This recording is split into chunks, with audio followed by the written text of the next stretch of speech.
Bonjour à tous, découvrons aujourd'hui une œuvre de 1895 réalisée par André Desgachons, Passante de rêve.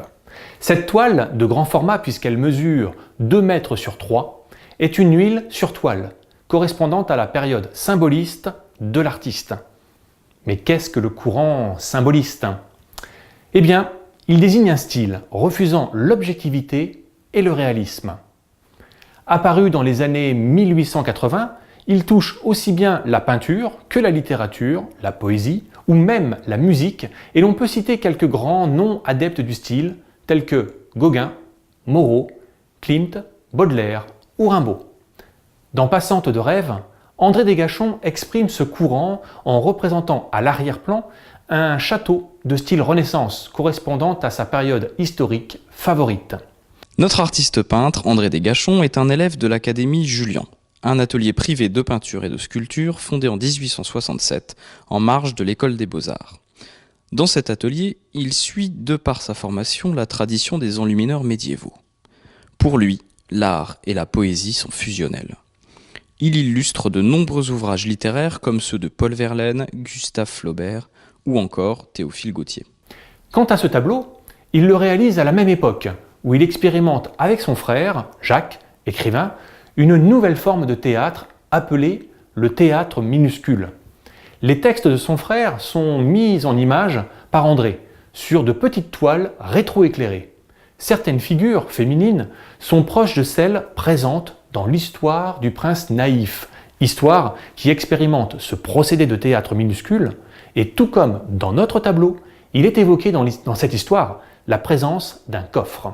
Pour Passante de rêve, André Desgachons s'est sans aucun doute inspiré des œuvres de Pierre Puvis de Chavannes, l'un des précurseurs du symbolisme. Il retient du maître la noblesse des attitudes, le dépouillement des décors et cette lumière diffuse, d'une douceur et d'une harmonie délicate qui participe à l'évocation d'un idéal. Ici, un idéal féminin avec ses passantes de rêve, aux figures gracieuses et élancées.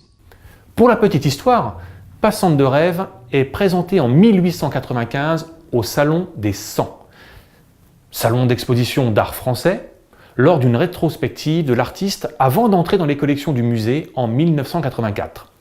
Et c'est à l'occasion de l'exposition de 2015, André Desgachons, Le ciel entre guerre et paix, que le projet de restauration du tableau a vu le jour. En effet, la toile, démunie de son châssis, avait été roulée, écrasée, ce qui avait provoqué des plis et des ondulations très marquées avec un rythme relativement régulier. La toile est donc partie en restauration afin de retrouver ses couleurs et ses attraits d'antan.